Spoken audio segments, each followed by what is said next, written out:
expresado para que corporativamente lo vayamos comunicando.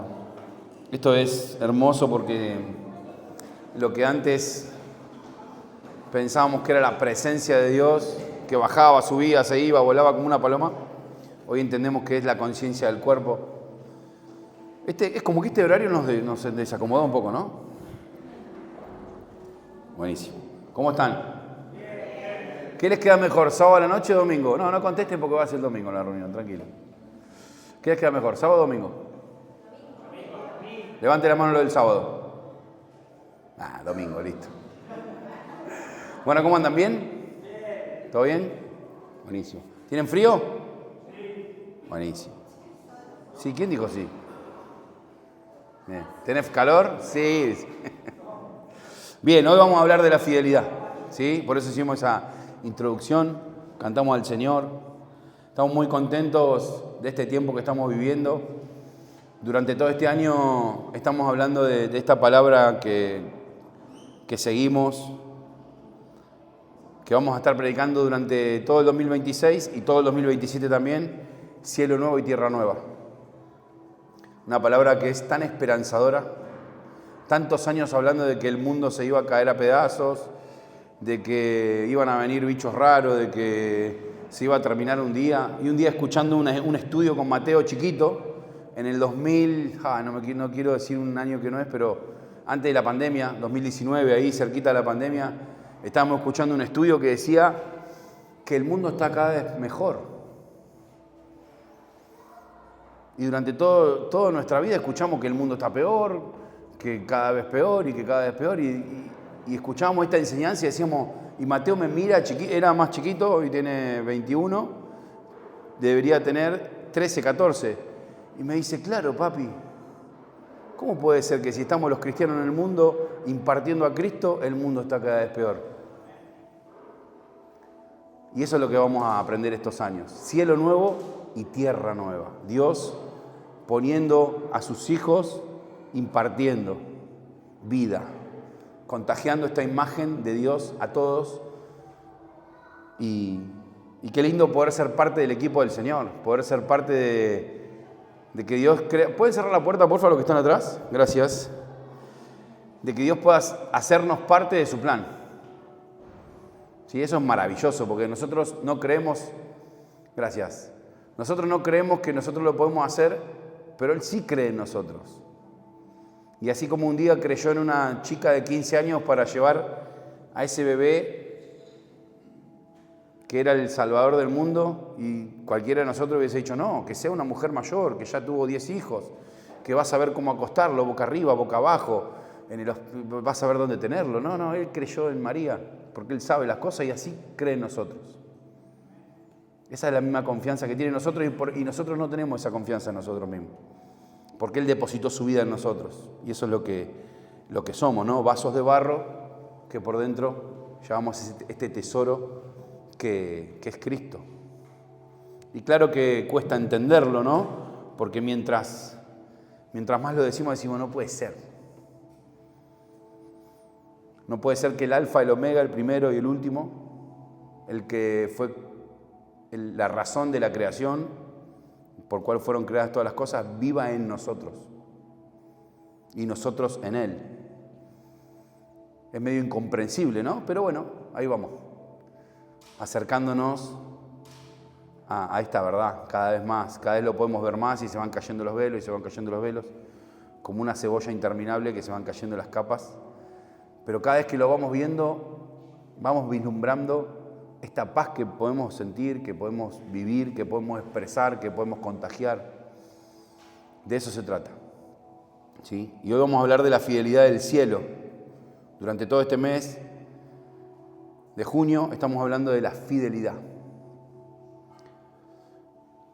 De la fidelidad sostenida en la debilidad. Porque parecería que Dios es fiel. Me voy a poner en el medio, no sé si los chicos que están en las cámaras. Soy medio hinchacoco, tengo que estar justo enfrente de la puerta en el medio todo. A veces parecería que Dios solamente es fiel cuando todo está bien, ¿no? Y durante este mes venimos hablando de la fidelidad de distintos ángulos. La primera semana hablamos y entendimos de que la fidelidad de Dios no nace de nosotros, sino que nace del cielo, nace de Él. La fidelidad de Dios comienza en Dios. Y antes de que exista una iglesia fiel, existe un Dios fiel. Como todo, la iniciativa siempre es de Dios. Nosotros podemos amar porque Él nos amó primero. Nosotros podemos disfrutar porque Él nos disfruta en cada momento.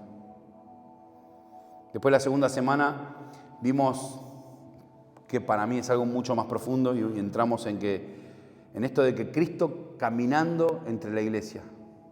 Y en Apocalipsis, donde dice que Él está caminando entre los candeleros, diciendo, yo te conozco. Una frase fuerte, la misma frase o el mismo sentido en donde Dios le dice a Adán, ¿dónde estás?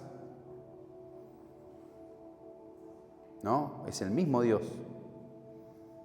que le dice a las iglesias, yo conozco tus obras. A veces esa frase podría sonar desde un púlpito como una frase de juicio, ¿no? Pero está lejos de eso el Señor, es una frase muy pastoral. Es una frase que nos lleva a autoevaluarnos y nos da una puerta de salida. Ustedes saben, y lo hablamos la semana 2, que una persona que está embadurnada en pecado, un ladrón, una persona que tiene problemas de alcohol, de droga, de sexo, no tiene una salida. Y la única salida es volver a cometer esa acción, a pecar, a mentir. El único alivio para esas personas es eso. Por eso el yo te conozco de Dios es una puerta de salida, es una puerta de paz, es una puerta de sanidad. Esta es una fidelidad que conoce, que acompaña, que examina. Una fidelidad que no ignora absolutamente nada de lo que vivimos, ni nuestros esfuerzos ni nuestros pecados. Qué bueno que estuvo. Y ahora llegamos a esto que nos confronta, al tema de hoy, ¿no? Que es cuando Cristo le habla a las 7 iglesias en Apocalipsis, pero de esas 7 iglesias, solamente 2 no reciben corrección. Y lo sorprendente es que no son iglesias exitosas. ¿Esta luz anda? ¿Ese? Sí, préndemela. Estas 2 iglesias que no reciben corrección del Señor no son iglesias supuestamente exitosas. Gracias, mi amor. No son iglesias supuestamente exitosas ante los ojos humanos. No son las más influyentes ni las más visibles. Se trata de Esmirna y Filadelfia. Una está en el Apocalipsis 2 y otra en el Apocalipsis 3. Hablamos de una iglesia perseguida, pobre y golpeada, y una iglesia pequeña, con poca fuerza y sin poder visible. Y esto nos lleva a entender que muchas veces evaluamos nuestra vida espiritual exactamente al revés de cómo las evalúa Dios. A veces solemos pensar en que cuando todo sale bien, Dios está aprobando, y cuando las cosas se ponen difíciles, pensamos que algo anda mal. De hecho, nos han dicho, te está pasando esto y fíjate cómo estás espiritualmente. Capaz que estás en pecado, nos han dicho, ¿no? Y sí, estoy en pecado. Todos estamos en pecado. Y Apocalipsis nos muestra una verdad completamente distinta. Nos muestra que la fidelidad que agrada a Dios muchas veces se manifiesta justamente cuando desaparece toda evidencia visible. Y Dios nos hace pasar por esos valles.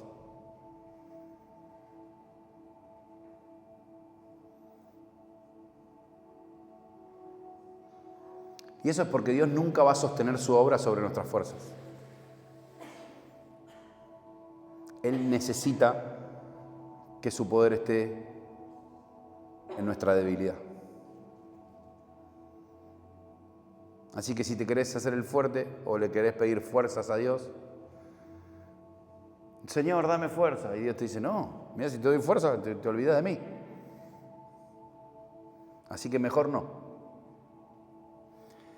Hoy vamos a ver 3 puntos sobre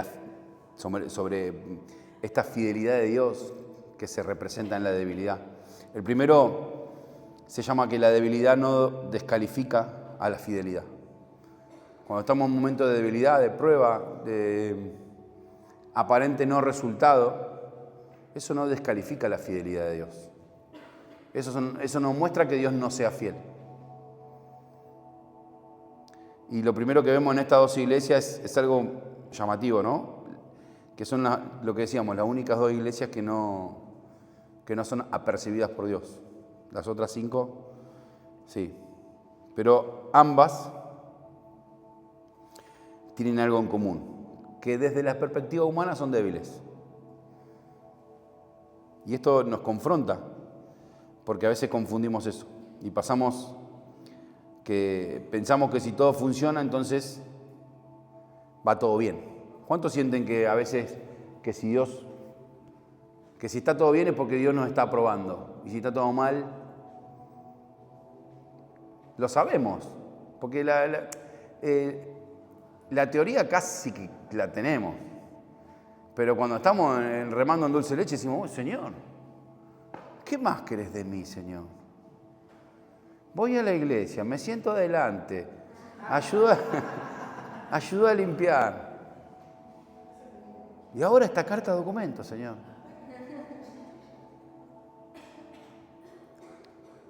Dios muchas veces escoge aquello que parece débil para revelar su gloria. 1 Corintios 1, 27 al 29. ¿Saben qué? Les voy a decir algo. En la semana estuve estudiando, estoy haciendo una capacitación y hice un módulo de esa capacitación sin anotar. Esa capacitación, ese módulo son 2 horas 40 aproximadamente. Y cuando terminé de hacer esa capacitación, me di cuenta que no había anotado, que no había tomado apuntes. Y dije, no, la verdad que estuvo buenísimo, lo disfruté, aprendí un montón, pero no me quedó nada, o sea, no. Y pensaba en las personas que tomamos apunte o no tomamos apunte en las reuniones. Yo he tenido reuniones que tomo apunte y reuniones que no. Les puedo asegurar que son 2 cosas totalmente distintas. Así que para la próxima, yo sé que ahora quizás lo trajeron para anotar, sería una buena costumbre traer para anotar. Como Dios va afirmando en nosotros, en nuestra mente, porque todo está acá, en la mente. Algunos yo los veo ahí que están anotando en el celular. Es un buen ejercicio para repasar lo que Dios nos está diciendo.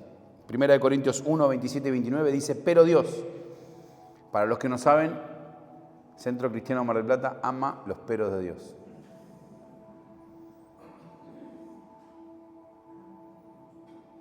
Porque los peros nuestros son, pero siempre andamos con los peros los peros de Dios son nosotros que estábamos muertos, pero Dios nos amó, ¿no? Son hermosos, amamos. Pero Dios escogió lo insensato del mundo para avergonzar a los sabios.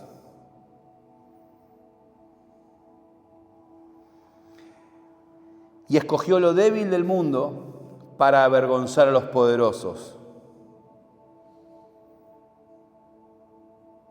También escogió Dios lo más bajo y despreciado y lo que no es nada, Señor. Y lo que no es nada para anular lo que es. Y acá está haciendo un contraste entre lo que el mundo dice que es bueno, sensato y poderoso y lo que Dios dice que es bueno, sensato y poderoso. Y este comportamiento de Dios lo vemos a lo largo de toda la Escritura. Lo vemos cuando va y elige a David. Lo vemos cuando ponen en el pesebre a Jesús. Lo vemos en la cruz. Para Dios, el momento más glorioso de la historia es la cruz. Lo que para el mundo es una derrota.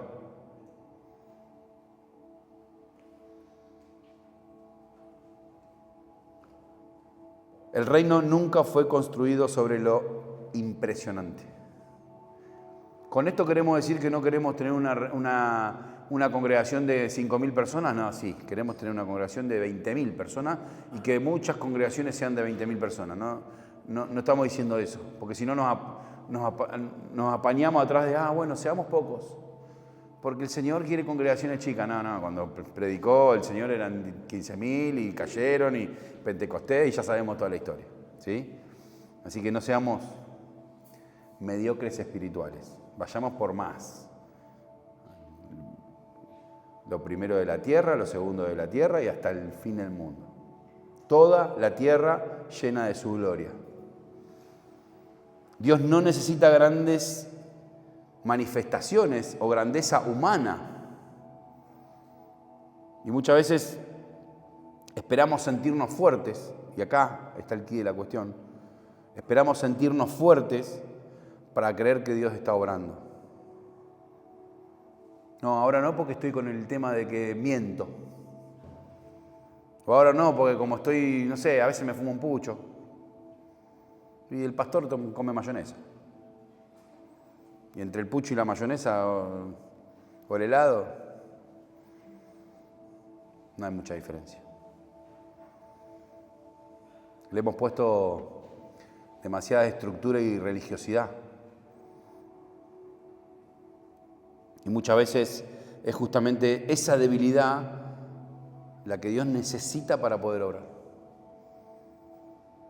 La que Dios necesita para crear soldados fuertes. Dice que al que mucho ama, al que mucho se le perdona, mucho ama. Y yo lo pude ver en mi trabajo también, ¿no? Estoy ayudando a dueños de carnicería a mejorar su negocio. Y el que está más en el piso, más hundido, se prende como garrapata y logra los resultados.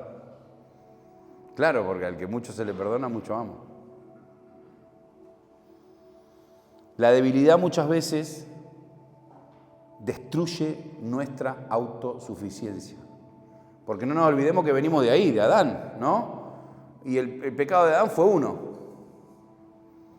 solo. Querer independizarse de Dios.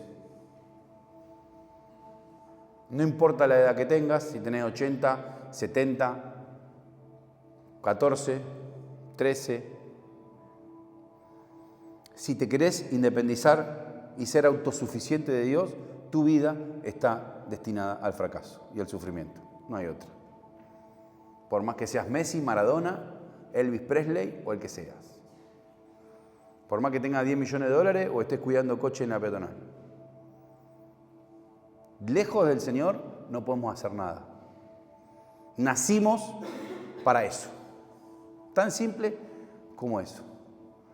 Y así como nuestros hijos a veces, de 17, 18, 20, 21, cuando tengan hijos van a ver lo que digo, esta profecía que les voy a decir ahora, ellos piensan que nosotros somos unos salames. ¿Qué sabe este? Y sí, capaz que no sé de cosas de los pibes de ahora, o nomenclaturas que ellos usan. Pero lo que nos enseñó la vida lo tenemos que aprovechar. Y eso mismo es lo que Dios nos quiere transmitir. Claro, nuestro hijo cuando le decimos no podés jugar a la Play de las 9 de la noche a las 6 de la mañana porque te hace mal, no entiende. Así nosotros no entendemos los no del Señor. No entendemos los aguijones del Señor a veces. Nos cuesta mucho, porque queremos sentir el control. Queremos seguridad, queremos tener respuestas. Y muchas veces Dios permite temporadas donde nos quedamos sin fuerzas para que la única fuerza sea Él.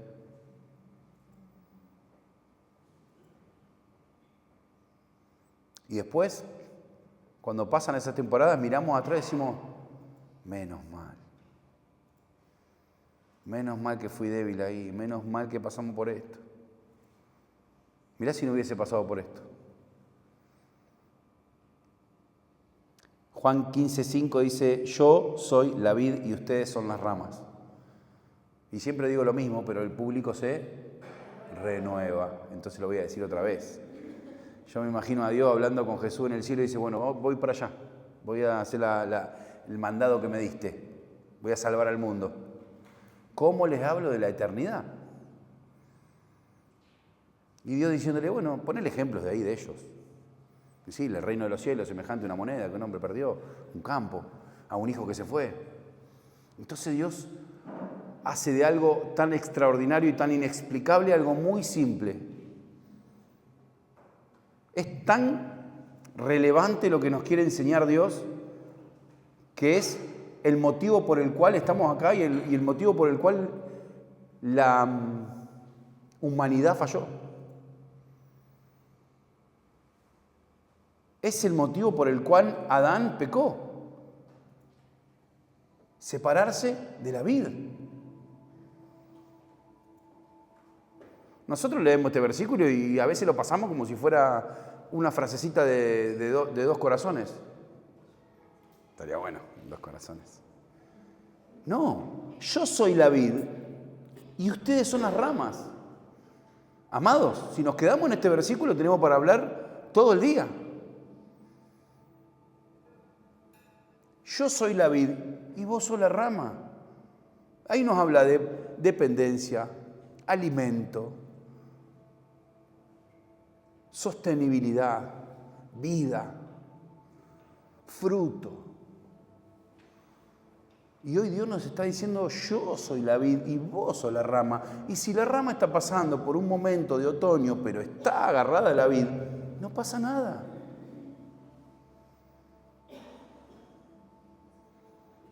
El que permanece en mí y como yo en él, dará mucho fruto.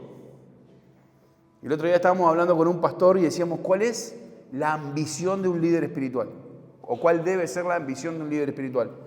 ¿Vivir una vida plena? Sí, decía yo, para mí un pastor o un líder espiritual ve a una persona que estaba enojándose cada rato, que se peleaba con la esposa, y ver eso cambiado es, no me pidas otra cosa. No hay mayor gozo que ver el fruto, amados. Y eso no es porque nosotros seamos buenos, eso es porque Dios nos capacitó para disfrutar del fruto ajeno.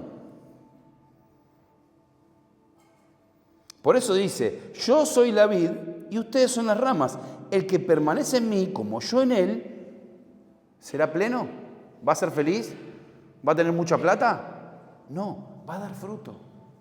Y el fruto, cuando se empieza a poner pesada la planta, ¿qué hace? Cae. Para que lo podamos dar. Para que los demás coman. A mí se me explota la cabeza esta charla de Jesús y el Señor, supuesta, que dice Elvio, que no está en ningún lado. ¿Cómo le bajamos esto a los tipos estos que no están acá? Poner el ejemplo de una planta con... No. Amados, si nosotros entendemos esto, tenemos la mitad del Evangelio entendido. O sea, todo lo que esté separado de Dios es muerte. Porque está separado de la vida. Y la gran mentira del orgullo humano es creer que somos fuertes por nosotros mismos. Y eso, en mayor o en menor medida, lo creemos todos. Mientras más aumente la conciencia de la dependencia que tenemos de Dios, más cerca vamos a estar de su imagen. Porque hasta el Hijo en Juan 17 dijo, Señor, así como tú y yo somos uno. Cristo también es uno con Dios. Y necesita de esa unidad. Nosotros, sin Cristo, estamos muertos, amados. La iglesia nunca fue fuerte por estructura. Nunca fue fuerte por recursos. Nunca fue fuerte por números. Siempre fue sostenida por Cristo. Porque Él es la cabeza. Y la iglesia no es otra cosa que el cuerpo de Cristo. No es la sucursal de acá, ¿cómo es que le dicen acá? La denominación. Esa palabra, si me la buscás en la Biblia, me la encontrás, me bajo ahora del púlpito y me voy caminando. ¿Qué es denominación?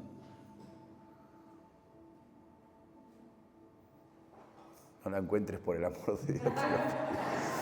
Ahí levantaba la mano uno y dice, Juan 3:14. Denominación. Nah, chao, listo. Me la jugué ahí, me la jugué fuerte. Bien.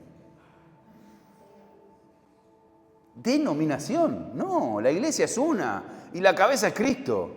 Y esta no es la iglesia del pastor Elvio, ni ni la pastora Cristina. Ni ninguna iglesia debería tener el nombre de una persona.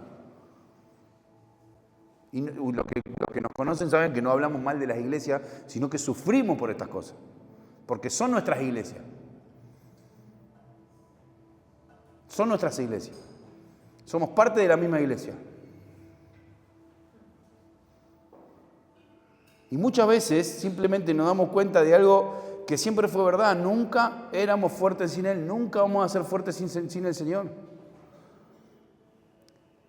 Y si nos alejamos de la comida, nos alejamos de la mesa, nos alejamos del cuerpo, nos alejamos de estar en comunión, que no es venir a la reunión, sino ser uno con el cuerpo. Si nos alejamos de eso, no va a pasar como a Juan. Juan el Bautista fue profetizado, ¿no? El ser humano más maravilloso que existió en la tierra, dijo Jesús. Y Dios dice, no, David. Y Jesús dice, no, Juan. Y se pelean ahí en el cielo, pero bueno, no importa, es otra historia. Juan, el tipo más copado del mundo. En la panza ya el chabón tenía visiones, ya profetizaba de la panza, le pegaba un codazo a la mamá y le decía, ese. Y la mamá decía, ay, bendita tú eres entre todas las mujeres. Y cuando apareció Jesús, lo bautizó y dijo, ese, mirá la revelación que tenía el tipo, que Jesús todavía no había dicho nada y ese es el Salvador. Ahora, cuando fue preso y se alejó de la comida y se alejó de la comunión, dudó.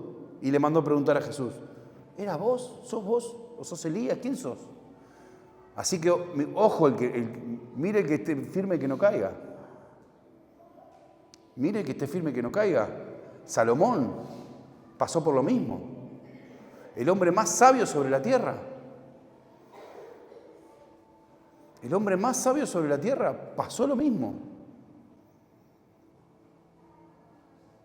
Esmirna. Nos metemos en Esmirna. Se lo leo, lo tengo acá. Apocalipsis 2:8. Apocalipsis 2:8. Escribe el ángel a la iglesia de Esmirna. Esto dice el primero y el último, el que murió y volvió a vivir. Conozco tus sufrimientos y tu pobreza. Sin embargo, eres rico. Conozco tu sufrimiento y tu pobreza. Sin embargo, eres rico.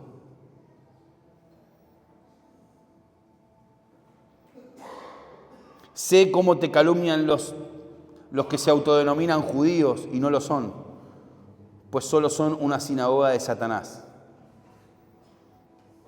No tengas miedo de lo que estás por sufrir. Te advierto que el diablo meterá a alguno de ustedes en la cárcel para ponerlos a prueba. ¿Para qué? Y sufrirán aflicciones durante 10 días.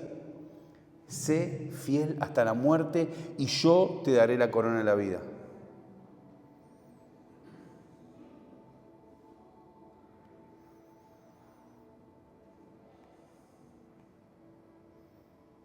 Tremendo. Una iglesia que estaba pasando por una situación brutal, como muchos de nosotros a veces.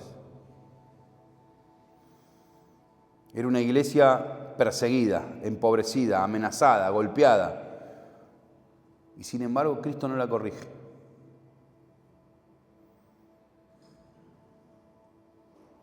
La afirma.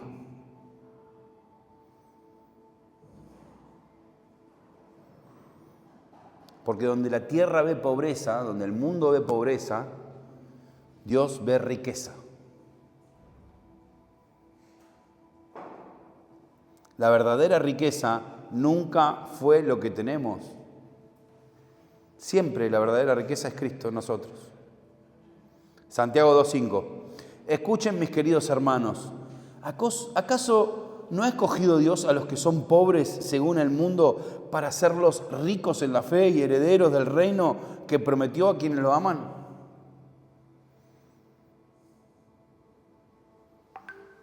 Claro, vos me podés decir, sí, Elvio, pero yo acabo de perder el laburo y no viene la boleta de luz. Y Dios me dice que soy rico, pero yo miro el mercado pago y no soy rico. Sí, nos reímos, pero es así. Es así. Creemos, pero decimos, sí, Señor, yo te creo. Intento creerte, pero me cuesta cuando veo el mercado pago. Y Dios te dice, sos rico, sos heredero, sos amado.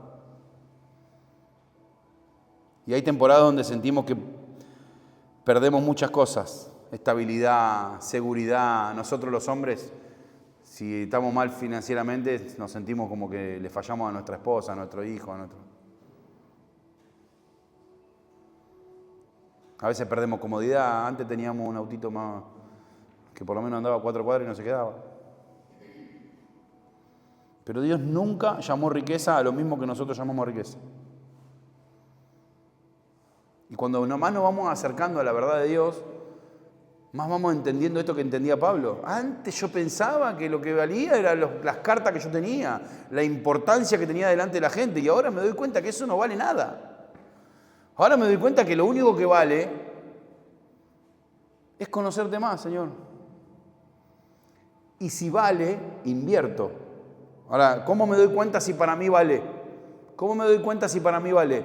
¿En qué invierto? Porque a lo que vale le ponemos plata, tiempo, recursos,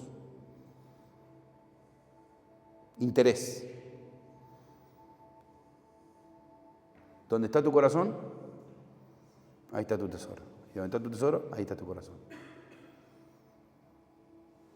Y esto no es para juzgar, es para autoevaluarnos y decir, estoy a 300 kilómetros de Mar del Plata, ok, tengo que seguir. La prueba produce cosas que la comodidad jamás puede producir. La prueba produce cosas que la comodidad nunca va a producir. Romanos 8, 3 al 5. Y no solo esto, sino también en nuestros sufrimientos, porque sabemos que el sufrimiento produce perseverancia. ¿Qué produce el sufrimiento? Perseverancia. Y la perseverancia entereza de carácter, porque el carácter no es gritar. El carácter es permanecer en quien soy. El carácter es ser inmutable ante quien creo ser. No como dice, no, ¿y por qué le robaste? ¿Y por qué él me robó? Entonces vos sos un chorro. No, yo lo robé porque él me robó. No. Vos hacete cargo de la que haces vos. ¿Y por qué le gritaste? Porque él me gritó. Entonces no tenés carácter. Si tu carácter es gritar está mal, yo me mantengo en mi postura. Porque tengo carácter. Ahora, ¿qué produce el carácter? La perseverancia. Perseverar y perseverar y perseverar. David Firman dice, a perseverar, papá. Cada reunión con él termina así. Bueno, chao David, chao. A perseverar, papá, te dice. Y te corta. Y la entereza de carácter, escuchá, ¿qué produce la entereza de carácter? Esperanza. Esperanza, porque ahí podemos ver.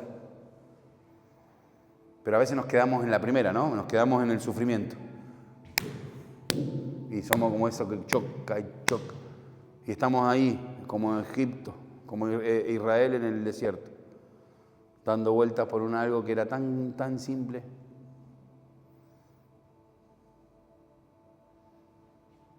Esperanza. Y esta esperanza no nos defrauda, porque Dios ha derramado su amor en nuestro corazón por el Espíritu Santo que nos ha dado.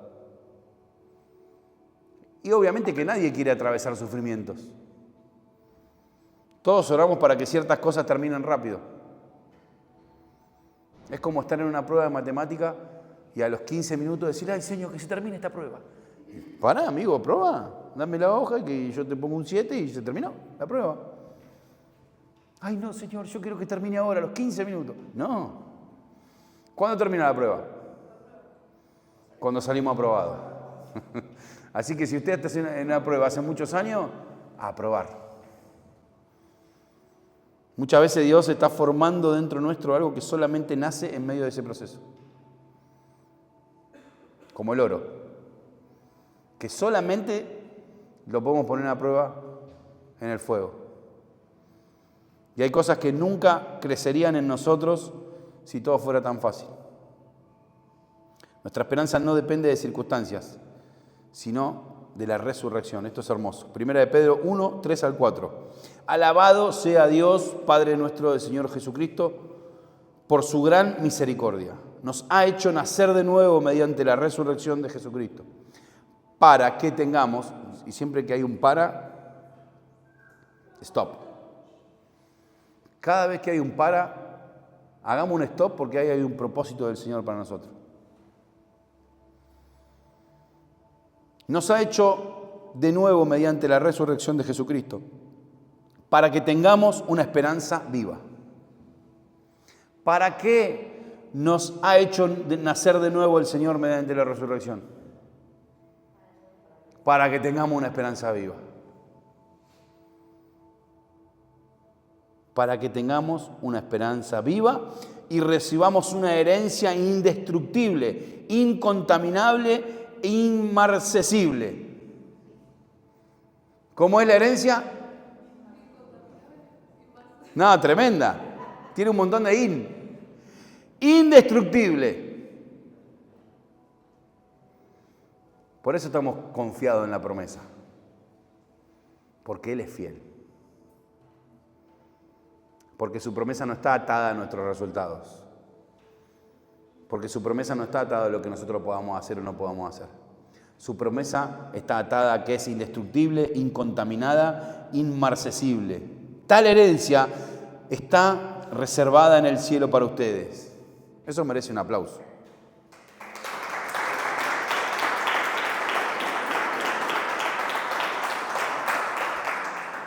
Por eso Cristo acá se presenta: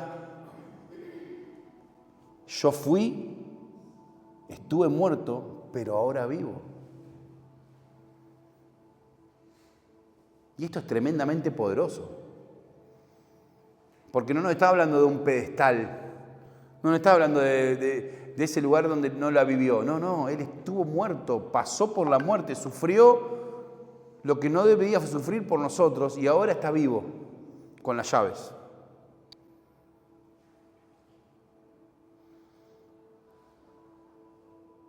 Eso es porque estaba recordándole a Esmirna algo poderoso. Tu circunstancia actual, decirle al que está al lado tuyo, tu circunstancia actual no tiene la última palabra. Dios te dice eso, tu circunstancia actual no tiene la última palabra. Yo vencí a la muerte. Y a veces necesitamos escuchar que la muerte perdió su poder. Necesitamos escuchar que la muerte no tiene poder. La muerte no tiene poder.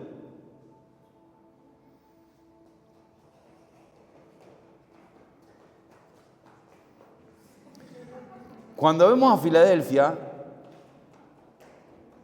vemos que cuando tenés poca fuerza, Dios sigue siendo fiel. ¿Cuántos se sienten que tienen poca fuerza? A ver, levanten la mano. Bueno, supuestamente hay el doble que no se animó. Filadelfia recibe una frase impresionante. Tenés poca fuerza. No mucha fe, gran influencia, gran poder, poca fuerza. Y aún así, Cristo aprueba esto. ¿Cómo puede ser? Dios nunca dependió de nuestra fuerza para cumplir su propósito. Zacarías 4:6. Así que el ángel me dijo, esta es la palabra del Señor para Zorobabel. No será por la fuerza ni por ningún poder, sino por mi espíritu, dice el Señor Todopoderoso. Acá vemos que el pueblo de Israel había salido del cautiverio y tenía por delante la tarea de reconstruir el templo. ¿Se ¿Se acuerdan?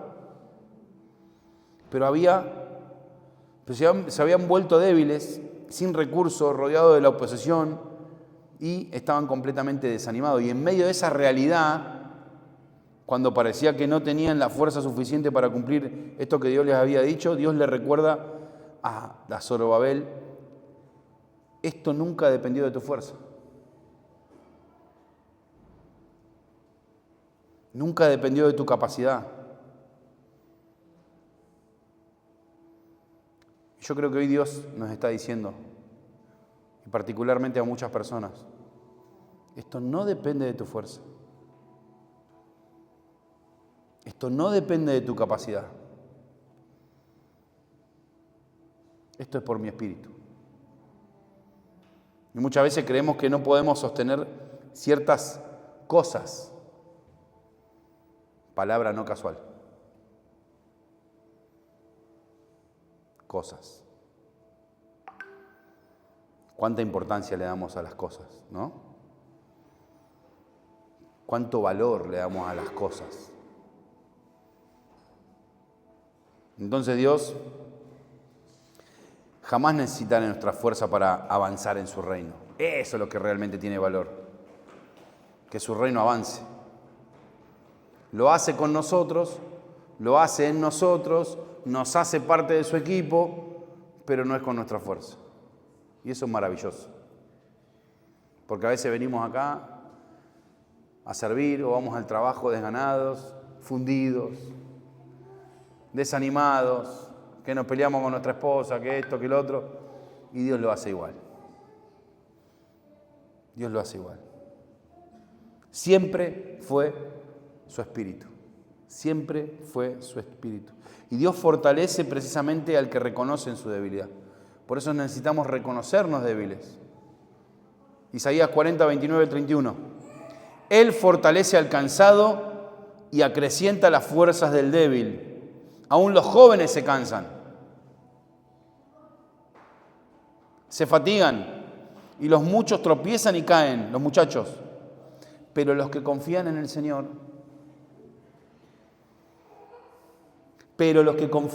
Señor, renovarán sus fuerzas y volarán como las águilas. Correrán y no se fatigarán. Caminarán y no se cansarán.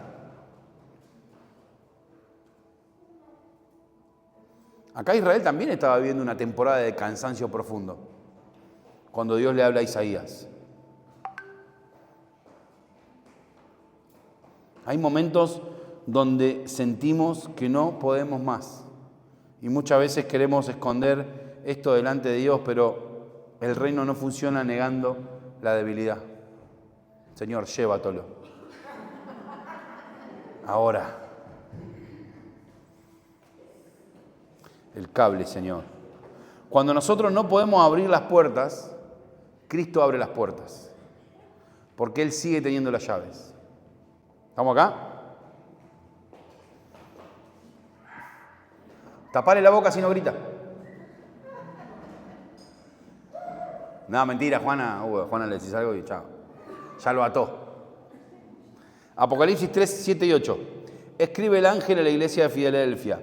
Esto dice el santo y verdadero, el que tiene la llave de David, el que abre y nadie puede cerrar. ¿Quién? El que abre y nadie puede cerrar. Papá, te dice. ¿Sabes quién soy yo? Tengo la llave. El que abre y nadie puede cerrar. El que cierra y nadie puede abrir. A veces queremos cerrar una puerta y el Señor te dice, no, esa puerta es mía y está abierta. Y a veces queremos abrir otra y te dice, no, esa puerta yo ya la cerré y no se va a abrir. Yo conozco tus obras. Mira que te he puesto delante de una puerta abierta que nadie puede cerrar. Tremendo.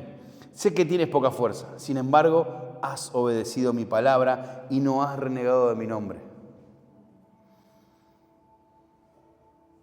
Filadelfia no abrió la puerta. Cristo abrió la puerta. Esa puerta estaba abierta porque el Señor la abrió.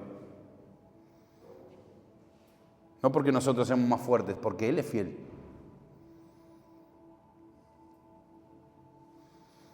Y creo que Dios en este tiempo quiere corregir algo profundamente equivocado en nuestra manera de vivir, en nuestra vida cristiana, en nuestra vida, en este peregrinar, en este caminar, en este camino que no es ese camino donde va transcurriendo la vida y no va pasando nada. No. Nos vamos alimentando para dar fruto y para seguir expandiendo el reino de Dios, no para adelante, para todos lados. Nuestros nietos, nuestros hijos, nuestros primos, nuestros amigos, nuestros familiares. Si cada uno de los creyentes que vive en esta tierra sería cada día más consciente de que salimos a expresar a Cristo y eso da fruto a todos lados, el mundo cambiaría muchísimo más rápido. Muchísimo más rápido. Muchas veces pensamos, si estoy bien es porque Dios me está probando, ¿no? O la otra, siento paz. O si tengo resultados, Dios me está probando. Si todo sale bien es porque Dios quería. No, o lo ponemos pruebas a Dios. Señor, estoy yendo a comprar este departamento. Le voy a hacer una oferta de 10 pesos menos. Si me dice que sí, quiere decir que vos, esas cosas que hacemos de brujería, nosotros los cristianos. Contestame con un sí del hombre que me está por vender el auto. Pero Apocalipsis destruye completamente esa lógica. Las únicas dos iglesias que Cristo no corrige son justamente las dos que desde afuera parecían ser débiles y con poco éxito. Y tal vez muchos llegamos acá sintiendo esto, ¿no? Estoy cansado, estoy débil, siento que no avanzo, mi matrimonio no funciona, mis hijos no me respetan, no sé, perdí un trabajo, perdí algo. Siento que no tengo resultados, siento que estoy perdiendo cosas, siento que no veo bien el futuro. Y pensaste quizá que Dios se está alejando, o quizás Dios está castigándote por algo. Pero el Señor nos vuelve a decir esto que mismo que le decía a la iglesia. No confundas debilidad con abandono. No confundas pobreza con fracaso. O cansancio con desaprobación. La fidelidad más profunda aparece cuando no somos fuertes, cuando somos débiles. Esa es una realidad. Nuestra fidelidad jamás fue sostenida por nuestra naturaleza. La fidelidad de Dios siempre fue sostenida por el Señor, porque Él es fiel. Y si nosotros confiamos en Él, es porque estamos arraigados a la vida, a la vida.